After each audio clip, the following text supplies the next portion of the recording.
Salut, alors moi aujourd'hui je me posais une petite question, je me demandais si tout comme moi vous aviez remarqué qu'au sein d'une relation, le seuil d'acceptation est relativement différent, qu'on se place du côté des hommes ou de celui des femmes. Oui, là où un homme va tolérer cela, une femme doit accepter cela. Il fallait bien que je fasse une réponse à la vidéo sur les reproches. Ce n'est pas un mythe, quand un mec est malade, il n'est plus bon à rien, regarde, il arrive même pas à attraper une télécommande tout seul. Lui, il a un rhume, t'as l'impression qu'il a chopé Ebola, le gars. Il va mourir. Oui, face à la maladie, l'homme a ce complexe du toujours plus. Nous, dans cette situation, on va avoir tendance à développer le complexe de l'infirmière. Ouais, nous les filles, on adore s'occuper des gens. Un petit peu trop, parfois. Parce que là, ton mec, tu vas lui amener quoi? Des Kleenex, à boire, à manger, un plaid, une bouillotte. Tu vas peut-être même aller jusqu'à lui prémâcher les Doliprane. Alors que lui, tu le vois même pas quand t'as tes règles. Sérieux. Mais si tu veux que ton mec aille vite mieux, je te conseille de lui apporter deux choses qui vont le remettre d'aplomb direct, rien qu'à leur vue. Un thermomètre anal et un suppositoire. Tu vois, quand je te dis qu'eux, ils supportent ça et nous ça.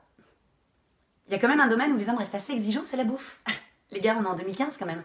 Je veux dire, les filles sont obligées de bosser du matin au soir, de s'occuper des gamins. À quel moment dans la journée, elles ont le temps de faire mijoter un bœuf bourguignon? On va pas se lever à 5h du matin pour éplucher des carottes quand même.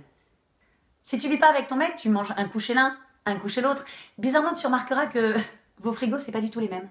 Ah non, non, chez toi, il y a toujours de quoi pallier à son besoin de protéines, évidemment. Tu veux lui faire plaisir. Par contre, chez lui, il y a rien pour toi. Non, il y pense pas. Et là, nous les filles, on doit tout faire pendant qu'on prépare les 2, 3, voire 4 repas différents afin de répondre aux exigences et envies de chacun. Avoir une discussion avec son mec, mettre la table, s'intéresser à la journée qu'il vient de passer pendant qu'on regarde les escalopes de poulet. Alors, sincèrement, à moins d'être un finaliste de Top Chef ou d'être un poulpe, forcément, on va foirer un truc. Et à l'arrivée, tu auras toujours un... C'est trop cuit. C'est pas assez cuit. Il manque un petit quelque chose. Je sais pas quoi, mais... un ta gueule peut-être. Un ta gueule. Si tu ne vis pas avec ton mec, tu remarqueras que c'est quand lui il a envie, quand lui il le décide que vous vous voyez. Pas quand c'est toi. Non, c'est bizarre. Par contre, si toi tu ne peux pas un soir où lui a décidé de venir, attention, tu vas déclencher les 3 SMS. Pourquoi? Qu'est-ce qui se passe? Qu'est-ce que tu fais? Alors que toi, tu lui demandes pas pourquoi il vient pas. Non, tu supportes. En matière de morale en berne, les hommes et les femmes sont une fois plus totalement différents. Sauf que l'homme, lui, il supporte mal la fille qui fait la gueule. Il supporte très mal la fille qui va pas bien. Non, il peut vite te classer dans la zone chieuse, hein, voire même grosse chieuse. Faut dire que nous, les filles, on n'est pas hyper discrètes émotionnellement parlant. Ça se voit vite si on va pas. On va passer d'un « ça va » hyper jovial et enthousiaste à un « ça va ». Non, ça va, je te jure. Je vois pas pourquoi tu dis ça, hein, ça va. Non, ça va pas. Même un aveugle le voit que tu fais la gueule. Si, qu'est-ce qu'il y a? La plupart du temps, attention, il va pas te lâcher jusqu'à ce que tu dises ce qui va pas. Il va te harceler, il ira même jusqu'à t'engueuler, te faire un laïus sur la communication dans le couple. Tu sais à quel point elle est importante, c'est la base. Tu iras mieux. Par contre, à l'inverse, si c'est ton mec qui va pas bien, tu peux toujours essayer. Il va se mettre en mode bigorneau, c'est-à-dire il t'en veille. Ça peut durer des jours et des jours, voire peut-être même des semaines. Et tu ne sauras rien, non. Tu vas voir un mur en face de toi, tu ne sauras pas. Essaye, juste pour la déconne un jour de le faire. Toi, pour voir combien de temps il supporte. Je crois que s'il y a un moment où on se rend compte de la différence de tolérance entre l'homme et la femme, bah c'est bien en soirée.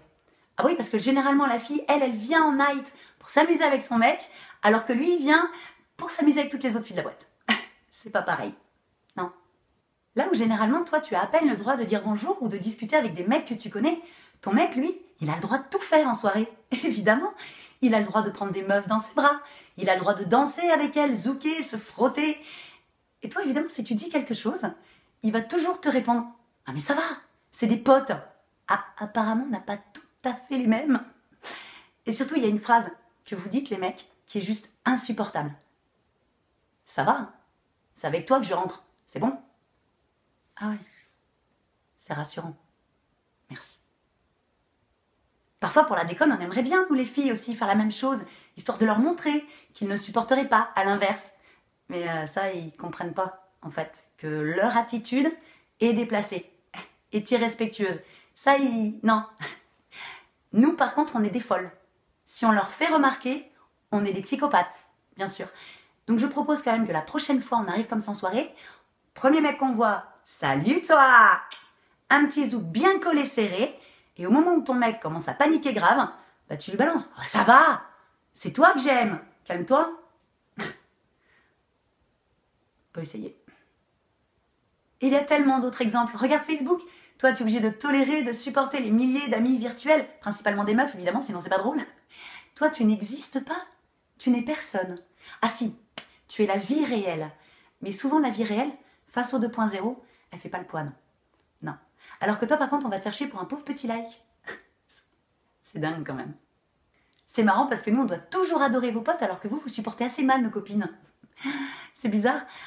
Vous a peut-être traité de connard, mais en même temps, les ex, il faut toujours qu'on tolère les vôtres. Alors que la moindre évocation du prénom d'une autre, on a toujours droit à un « Ah bah c'est bon, t'as qu'à retourner avec !» Oh, il y a des jours, on y pense, hein, on y pense. Nous les filles, on doit aussi garder le sourire et supporter quand notre mec nous taxe sur notre physique devant tout le monde. Bah alors Caro, je vois qu'une fois de plus t'es pas venue en meule. C'est tellement sympathique, non vraiment. Non, la prochaine fois que tu vas manger au restaurant avec lui par exemple et que le serveur te demande si vous êtes 2, bah non, vous êtes 3. Toi, lui et son bide. On va voir si lui aussi il sourit. Et évidemment, il faut supporter sa mère, qui dans tous les cas est toujours mieux que la tienne. Et mieux que toi aussi. C'est quand même un peu insupportable tout ça. Quand je pense que c'est nous qui sommes difficiles à vivre.